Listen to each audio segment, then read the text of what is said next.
हाँ जी बेटा जी, क्या हाल चाल आप सबका। तो बेटा आज देखेंगे जी इनकम टैक्स का आरटीपी। मतलब कि एक क्वेश्चन अब इनकम टैक्स का भी किया जाए, डिमांड इसकी बहुत ज़्यादा है। ठीक है। तो आरटीपी है जी सितंबर 2024 में होने वाले पेपर का। इनकम टैक्स से शुरुआत कर रहे हैं, जीएसटी से नहीं, पहले इनकम टैक्स देख रहे हैं। एक रिक्वेस्ट है, बहुत अच्छा केस सिनेरियो पहले वाला। टॉपिक छिड़ेगा जी 44 AD 44 AB, मतलब प्रिजम्पटिव असेसमेंट और ऑडिट की रिक्वायरमेंट।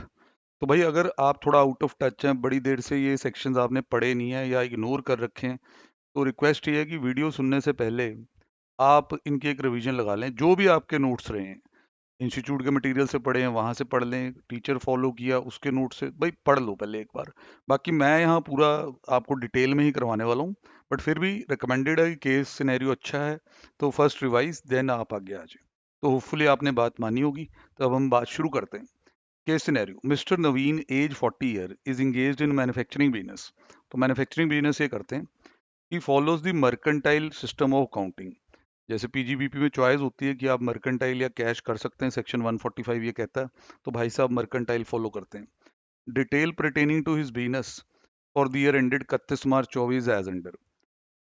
कैपिटल रिसीट्स इतनी है भाई। कैपिटल रिसीट्स याद रखें, कैपिटल रिसीट टर्नओवर का हिस्सा नहीं है। जैसे आपने कोई फिक्स एसेट बेचा, उससे जो पैसा आए तो अकाउंट्स में उसे हम कैपिटल रिसीट कह देते हैं। लोन लिया, कैपिटल रिसीट कह देते हैं। दिया क्यों हुआ है उसकी बात बाद में होगी। टर्नओवर भाई का 2 करोड़ 80 लाख रुपए है। तो पहले ही जो बंदा 44 AD की तरफ सोचता है तो वो देखता है कि ये तो 2 करोड़ से ज्यादा है। बेटा पर जिस ईयर में तू बैठा ना उसमें अमेंडमेंट भी है, उसमें 3 करोड़ वाला भी ले आए ये नया। याद है कैश रिसीट वाली कहानी, दिखाऊंगा अभी। अब 2 करोड़ 80 लाख में से amount received in cash 8 lakh रुपए।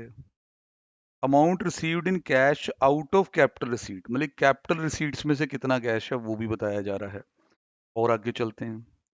Amount received through account payee cheque, NEFT and other prescribed mode on और बिफोर स्पेसिफाइड डेट, मतलब रिटर्न भरने की डेट तक।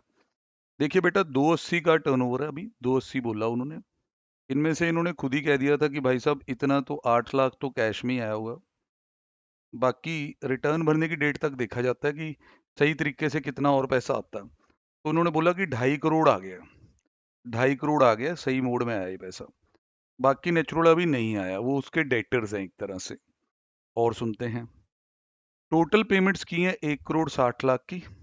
इनमें से cash payment out of the total इतनी है। तो आप सोच रहे होंगे ये कैश रिसीट पेमेंट ये भाई ये क्यों लिखा हुआ। फिर जो ऐसा ख्याल आ रहा है, पर आपने अगर मेरी बात मानी है तो आप 44 AB पढ़ के बैठे।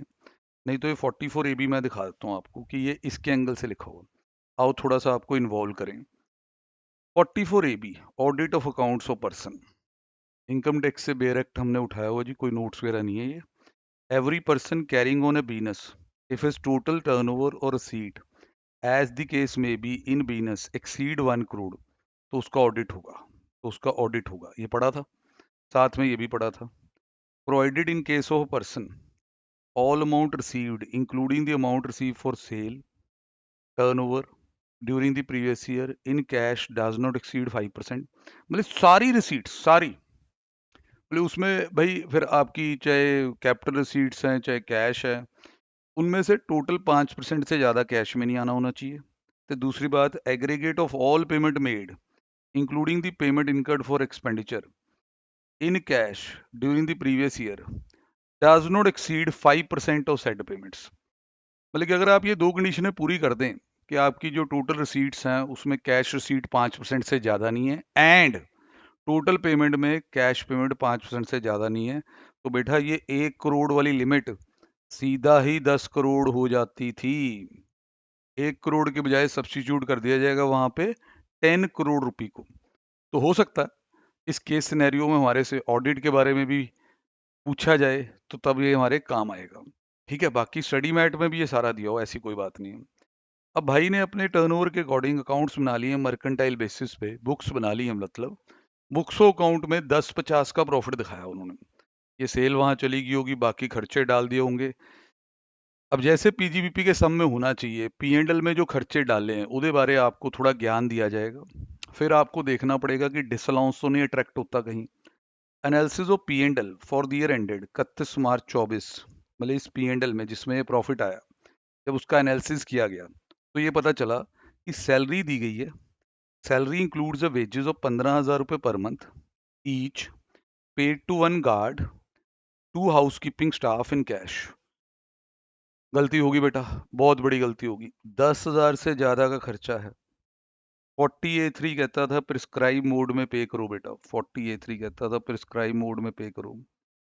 Cash is not the prescribe mode, disallowance attract होगा। 15,000 रुपये पर मंथ, 3 बंदे हैं भाई, तो एक महीने का 15,000 इंटू 3, 45,000 गलत गया। फिर आपके जी 12 महीने भी हैं, 5,40,000 रुपये तो बेटा आपके 40A3 में डिसअलाउ होने ही वाले हैं। ठीक है भाई, बाकी ये प्रिजम्पटिव में जाता है तो कुछ और होगा, तो बातें करेंगे। Other admin expense include 70,000 paid in cash. लो भाई, एडमिन एक्सपेंसेस में भी कुछ कैश है, पर सिंगल डे में पेमेंट जो है वो 8,000 से भी कम है, तो बेटा फिर 40A3 कैसे लगेगा? पेमेंट और aggregate payment in a day must exceed 10,000 in respect of expenditure. भाई इन्होंने 70,000 बड़े स्टाइल से पे किया है, पे कैश में किया है, पर 8,000 से कम पे किया है इन अ डे, तो इसे आप डिसअलाउ नहीं कर सकते, चाहे ये 70,000 कैश में। Interest charges include interest payable on loan to Kamal of 70,000 रुपये, जिसपे भाई साहब टीडीएस काटना भूल गए। 194A में इंटरेस्ट अदर देन सिक्योरिटीज वाला ये इंटरेस्ट है, टीडीएस काटना चाहिए था आपको। और भाई लोन बिजनेस के लिए लिया गया था, अब आप टीडीएस काटना भूल गए। अज्यूमिंग पेमेंट रेजिडेंट को ये 40A1A लगा के 70,000 का 30% खर्चा, 21,000 रुपया डिसअलाउ करना यहाँ भी बनता।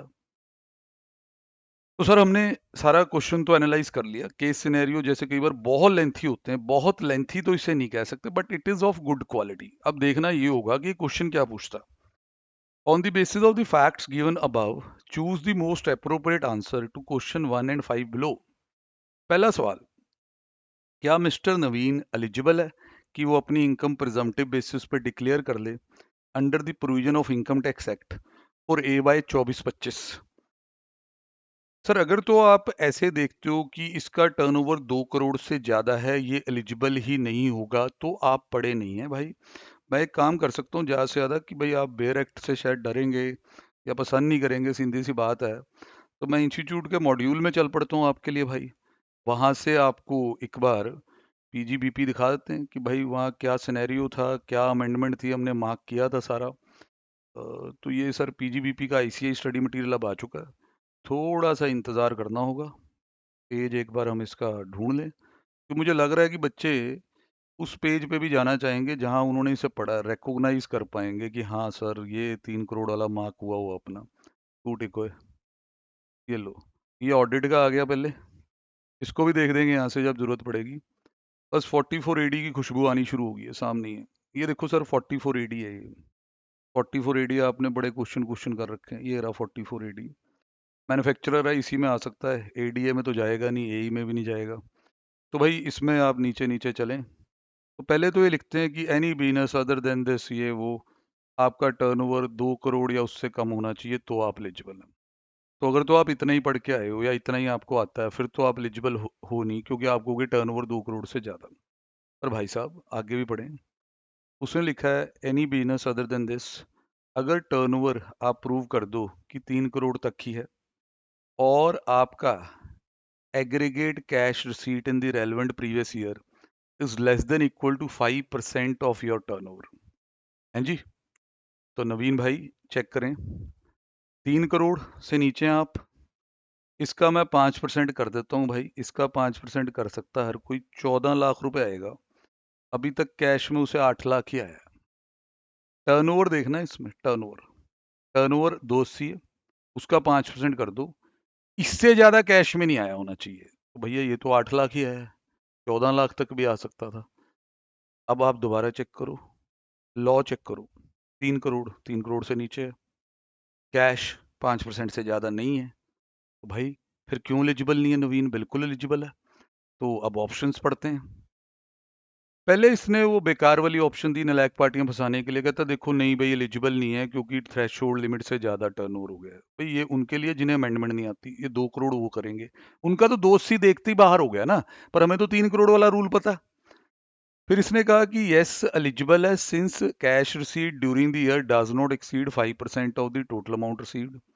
फिर इसने कहा yes since the amount received in cash during the year does not exceed 5% of the turnover, काफी ठीक लगा। No yes the cash receipt during the year exceeds the 5%, no sir ऐसा तो नहीं है। तो आपको पता है कि ये एलिजिबल है और कंडीशन भी पता है कि 5% ऑफ टर्नओवर से कैश ज़्यादा नहीं आया। फॉर्मेलिटी के लिए आंसर देख लें, सी। आंसर यहाँ लग चुका था। हमने टर्नओवर का 5% किया है, उससे ज़्यादा कैश में नहीं आया है टर्नओवर, इसलिए नवीन भाई आप एलिजिबल हैं प्रिजम्पटिव असेसमेंट के लिए। बेटा देखो, मैं आपको 3 करोड़ जब क्लास में पढ़ा रहा तो मैं कह रहा था कि इस पे क्वेश्चन आएंगे। सितंबर 24 में लग जाए अच्छी बात है, जनवरी 25 में तो फिर लगेगा ही लगेगा, जे वहां ना पूछा। ठीक है भाई, तो भाई क्वेश्चंस आपके ही लगेंगे लगेंगे। Second part, would your answer to MCQ1, बहुत ध्यान से, ये बोरे कंसंट्रेशन से सुनना ये क्या कर रहा है। कहता क्या आपका आंसर MCQ1 का, what would be your answer to MCQ1 assuming for the purpose of answering this MCQ मतलब नंबर 2 एंड MCQ3। अच्छा वो जो अगला है उसके लिए भी ये मानना है जो अभी ये बताएगा। Naveen has additionally received 10 lakh by the way of cross cheque out of the turnover. कहता भाई साहब आप ऐसे मान लो जैसे हमने ना अभी इसका टर्नओवर थोड़ा सा खंगाला था कि इतना ही कैश है बाकी डेटर्स हैं। कहता चलो वो डेटर डूटर थोड़े कम कर देते हैं, आप ये मानो 10 लाख का और क्रॉस चेक का है। अब आपने देखा होगा मैं बाय डिफॉल्ट क्रॉस चेक को कैश में ही जोड़ दिया। बच्चों को पता सर क्रॉस चेक को ना अकाउंट पे ही चेक नहीं आप मान सकते, वो प्रेस्क्राइब मोड में नहीं आता।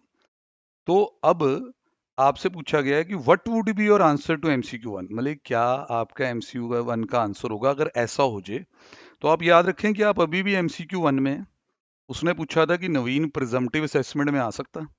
अब आपको कोई अच्छा भाई 10 लाख रुपए क्रॉस चेक में ले आए हो, ओहो 10 लाख अगर क्रॉस चेक में आ गए तो 18 हो गया, फिर वो 280 का 5% तो 14 होता, फिर तो तुम्हारी भाई कैश रिसीट तो ज़्यादा हो गई है, फिर तुम्हें 3 करोड़ वाली लिमिट तो मिलेगी नहीं, तुम्हें तो 2 करोड़ वाली लिमिट मिलेगी, फिर भाई तुम्हारा तो 280 है, तुम तो बाहर हो गए हो प्रिजम्पटिव से। तो माइंड ने सारी कैलकुलेशन बैक एंड पे तो कर दी है, आपके माइंड ने भी कर दी है, क्योंकि उसे दिख गया है कि भाई ये देख, फिर इसका 5% देख, तो ये तो मामला 14 लाख से ऊपर चला गया है। हूँ इसकी ना जो ऑप्शंस हैं वो बड़ी प्यारी है, तो सारी पढ़ के फिर आंसर देना। सवाल यही है कि वेदर ही इज एलिजिबल और नॉट। हमें पता है कि ही इज नॉट एलिजिबल, तो हम नो ही कहेंगे, पर नो क्यों। इसने कहा no since the turnover of Naveen exceeds the threshold of 2 crore, ये कह रहे हैं। अब बंदा कहता है हाँ भाई, पर बंदा कहे यार वो 5% वाली बात भी तो होनी चाहिए थी। इसने लिखा no since the cash receipt during the year exceed 5% of turnover. बंदा कहेगा ये थोड़ा सही सा लगा, ये दोनों। देखो आपको ना हमेशा ये भी प्रेशर डलता है कि choose the most appropriate answers. देखो आप इसमें ये कह रहे हो कि नवीन इनएलिजिबल है, देखो उसका एक वजह ये भी है कि ये 2 करोड़ से ज्यादा, बिल्कुल सही वजह है, क्योंकि 2 करोड़ तक अगर होता तो सारा कैश में आया होता, प्रिजम्पटिव असेसमेंट तो हो ही जाती। तो 2 करोड़ से ज्यादा है, 3 करोड़ वाली लिमिट क्यों नहीं मिल पा रही है, क्योंकि वहां 280 ने एडजस्ट हो जाना था अगर 3 करोड़ की लिमिट मिलती। सर उसका रीजन ये है कि कैश में जो रिसीट है वो 5% से ज्यादा है। तो दोनों दोनों को ध्यान से पढ़ो। नवीन प्रिजम्पटिव असेसमेंट के लिए एलिजिबल नहीं है, ये तो हमें पता नहीं है एलिजिबल। हम ये कह सकते हैं कि उसका टर्नओवर 2 करोड़ से ज्यादा है, इसलिए 44 AD की नेचुरल जो लिमिट है 2 करोड़ वाली उससे वो बाहर हो गया। फिर जो एक्सटेंडेड लिमिट है 3 करोड़ वाली उससे भी वो बाहर हो गया, क्योंकि उसका कैश का जो टर्नओवर है, कैश का जो रिसीट है वो 5% ऑफ टर्नओवर। तो ये दोनों रीजन अच्छे लग रहे हैं ना, मतलब एक सिंगल रीजन तो नहीं है ना बाहर होने का, 2 करोड़ से भी ज्यादा है और 5% वाली बात भी है। तो ऐसी कुछ ऑप्शन ढूंढते हैं अगर मिलती है। तो आगे भी लिखा है no as the cash payment. देखिए जो 3 करोड़ है ना उसमें कैश पेमेंट की चर्चा नहीं है, वो कैश पेमेंट ऑडिट के वक्त कराऊंगा तुम्हें, वो रिसीट पे ही होता है बेटा, रिसीट ही देखनी होती है। तो ये तो बकवास है ये ऑप्शन तो। आंसर हमारा नो है, और हम कह रहे हैं ये दोनों कारण हैं, इन दोनों कारण की वजह से नवीन प्रिजम्पटिव असेसमेंट से बाहर होता माना गया है। No due to both A and B, ये हमारा आंसर है। ICI आप क्या आंसर दे रहे हैं बताए। तो सेकंड का इन्होंने डी दिया भाई साहब। अब जैसे कल आप कॉस्ट में देख रहे थे, वहां ना ये थोड़ा सॉल्व करते हैं क्वेश्चन को प्रॉपर, थोड़ा सा, थोड़ा नहीं काफी। यहाँ इनकम टैक्स में क्या करते हैं, आंसर देके चले जाते हैं, ज्यादा एक्सप्लेनेशन नहीं देते, कहते हैं अपने आप सोचो। तो बी केयरफुल भाई जब भी इनकम टैक्स का काम करें। अब कहते हैं क्या नवीन को अपनी बुक्स ऑफ अकाउंट ऑडिट करवानी होंगी ड्यूरिंग द प्रीवियस ईयर 23-24। बच्चे का ध्यान यहाँ द्वारा जाता है। सर इसने कहा था कि आपका आंसर MCQ 1 का क्या होगा, फिर इस MCQ के लिए और 3 नंबर MCQ के लिए एज्यूम कर लें कि 10 लाख रुपए क्रॉस चेक से भी आए हुए हैं। सर अब ऑडिट की बात करें बच्चे से, देखो अगर तो बच्चा पूरा सुरा ही पढ़ा है तो वो ऐसे कह देगा कि ऑडिट तो भाई 1 करोड़ के बाद ही हो जाता है, या फिर तुम प्रेजम्पटिव में आ जाओ, हैं जी, 2 करोड़ देख लो, फिर 10 करोड़ की शायद वो बात ही ना करे। आओ बच्चों पहले ऑडिट का जो तुमने पढ़ा हो ना वो तुम्हें दिखा दूं, 44AB। आ जाओ 2 मिनट। ये देखो, इन case of person carrying on a business, अगर उसका टर्नओवर 1 करोड़ से ज्यादा होगा तो उसे ऑडिट कराना पड़ेगा, ऐसा बोला। फिर आगे बोला इन case of person carrying on a business, अगर टर्नओवर 10 करोड़ से ज्यादा होगा तो ऑडिट कराना पड़ेगा। मतलब 1 करोड़ के बाद भी कहा है, 10 की भी, पर अगर आप ये 10 करोड़ के बाद ऑडिट कराना चाहते हो तो आपको कुछ प्रूव करना पड़ेगा कि जो आपकी एग्रीगेट कैश रिसीट्स हैं वो less than equal to 5% of total receipts हैं। इसमें बेटा फिर टोटल रिसीट्स आती हैं, चाहे वो टर्नओवर से आई हूँ चाहे वो कैपिटल नेचर की हूँ। एक तो cash receipt 5% of total receipt से ज्यादा नहीं होना चाहिए, एंड एग्रीगेट पेमेंट जो कैश में आपने की है, एंड अगर वहां पास हो भी गए, यहाँ फेल हो गए तो फिर इधर उधर हो जाओगे। एग्रीगेट कैश पेमेंट ये भी 5% से ज्यादा नहीं होनी चाहिए, तो 10 करोड़ की लिमिट मिलती है। अब इसको बहुत अच्छे से टैकल करना। अच्छा ऑडिट का बच्चे कहेंगे सर वो थोड़ा और पढ़ा देते, सर वो 44AD वाली बातें भी आई हुई हैं कि जैसे एक बंदा जी in case of eligible SSC जिसका turnover less than equal to 2 crore हो और उसने 44AD ऑप्ट कर लिया हो, फिर उसे ऑडिट तब करवाना पड़ता था अगर वो ऑप्ट आउट कर ले, वो 5 साल वाली लंबी कहानी। फिर ये 3 करोड़ वाला भी आया हुआ है। अब आप पहले ये देखें, नवीन का टर्नओवर 2 करोड़ 80 लाख है, कैश वाली वो चर्चा के कारण वो प्रिजम्पटिव से वैसे ही बाहर हो गया, तो आपको ये 4480 तो इसमें सोचना नहीं है कि इसको ऑडिट कराना है कि नहीं। अब आपको सिर्फ ये सोचना है कि भाई इस पे 1 करोड़ वाली लिमिट लगेगी या इस पे लिमिट नंबर 10 करोड़ वाली। तो उसके लिए मैं आपको चेक कराऊं, मिनट में हो जाएगा ये सॉल्व। सर इसकी ना ध्यान से देखो, एक जगह कैश पेमेंट दी हुई है, 9 लाख की कैश पेमेंट है यदि, 9 लाख की cash payment out of the total payments, और इसका जो टोटल पेमेंट है वो ये ऊपर पड़ा 1 करोड़ 60 लाख। अब इधर आप सिंपल सी बात है, ज्यादा चक्रों में ना पड़े, 8 लाख तक कैश पेमेंट करनी थी, ये 9 लाख की कैश पेमेंट्स करके बैठा हुआ, बाहर है बेटा ये, क्योंकि टोटल पेमेंट्स आपको क्वेश्चन में बताई गई बड़े क्लियरली। टोटल रिसीट की कहानी इतनी क्लियर नहीं है, देखो मैं आपको बताता हूँ ना कि देखो टर्नओवर दिया है, turnover is not the receipt.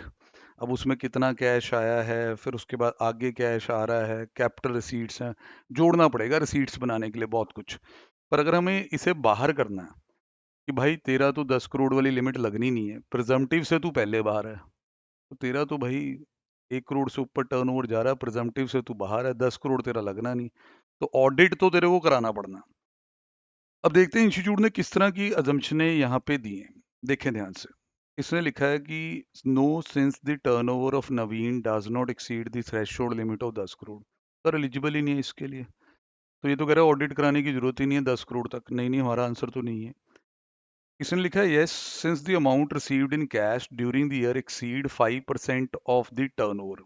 Sir पहली बात, ये 5% ऑफ द टर्नओवर तो देखना ही नहीं होता, 5% ऑफ द रिसीट्स देखना होता। ध्यान रखो, जो 44AD है ना, 3 करोड़ वाला, वहाँ 5% ऑफ टर्नओवर है, और जो 44AB है वहाँ रिसीट्स वर्ड है, तो ये वाली तो ऑप्शन ही गलत है।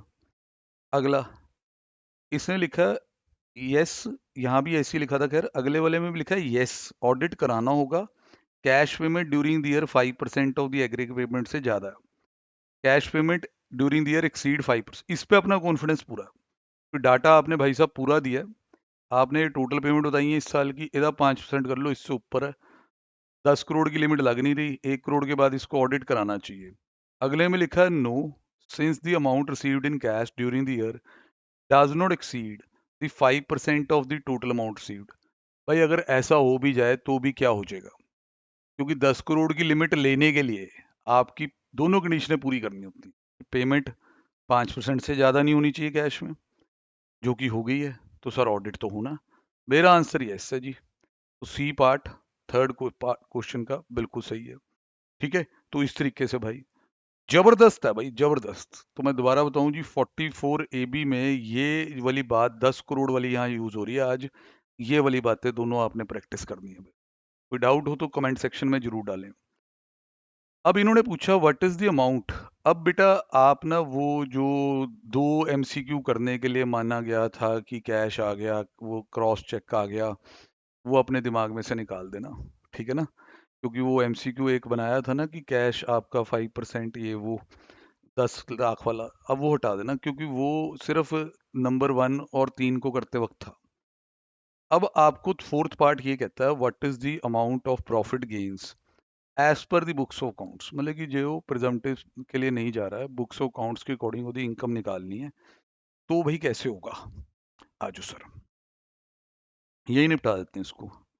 10,50,000 का आपका नेट प्रॉफिट है, 5,40,000 की ये वेजेस डिसअलाउ करनी है, 3 एम्प्लॉयज की 540 ये डिसअलाउ हो गया। 40A3 सेक्शन लगा है, ये डिसअलाउ नहीं करना है।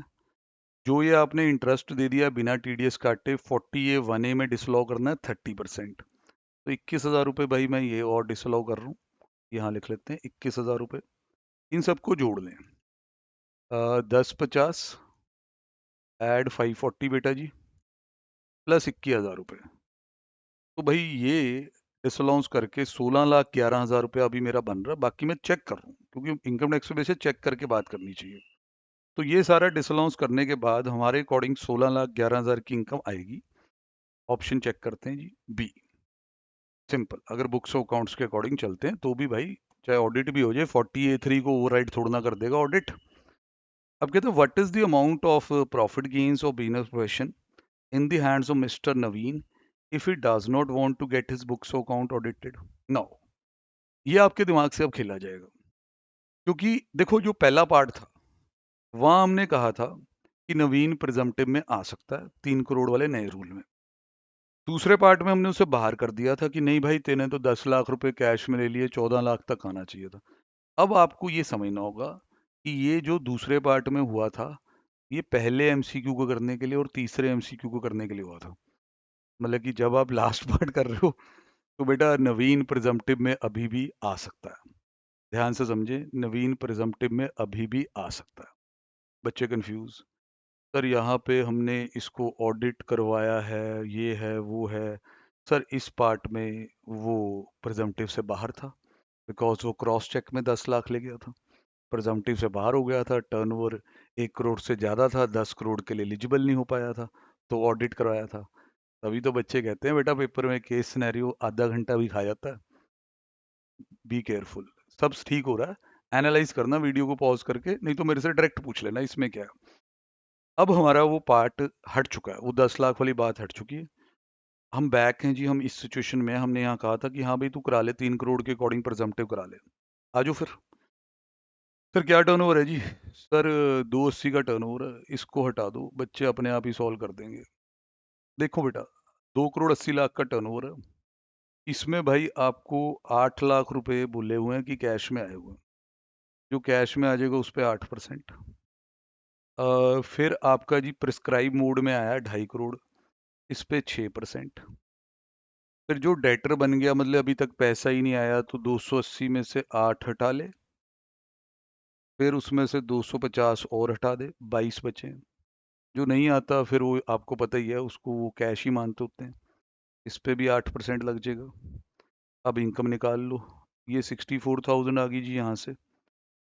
2.5 करोड़ का 6% कर गयो भाई, 2.5 करोड़ 250 का 6% कर दे, 15 लाख रुपए यहाँ से आ गए।